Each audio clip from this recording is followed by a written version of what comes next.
What's really happening in our industry now is the expectation from the user of quality of experience is, that they'll really get that seamless experience every time. It is annoying to the user when they have to wait too long for an ad or a video to start, when they have to,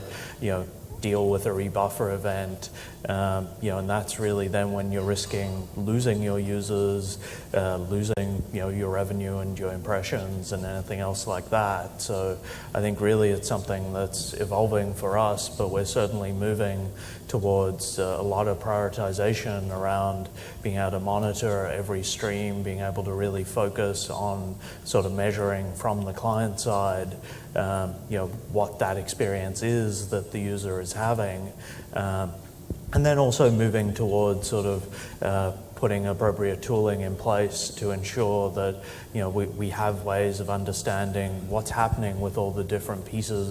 of our back-end infrastructure, the delivery networks and CDNs, and all the other pieces of the stack, so that we can also be very reactive to any error rates or performance issues that we discover from the client side, so that we can work towards quick resolution of any issues.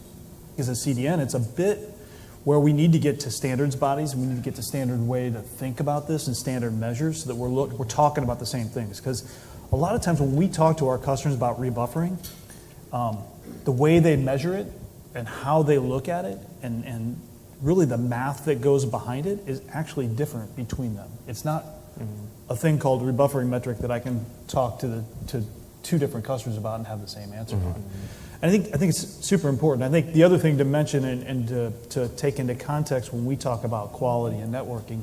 and this is obviously a lot about streaming and video streaming, but a CDN is there for a lot of other reasons too. And so when we look at it, we also look at impact of other traffic and other traffic profiles and events and things like that. We're obviously sizing and trying to make our network big enough for any event that comes on it, whether it's a gaming download or a live sporting event or a big, huge news event. So when you take all this into context, you really need to think about how does your network operate at scale and adjust when you have those events to make a streaming performance super reliable even in adverse conditions.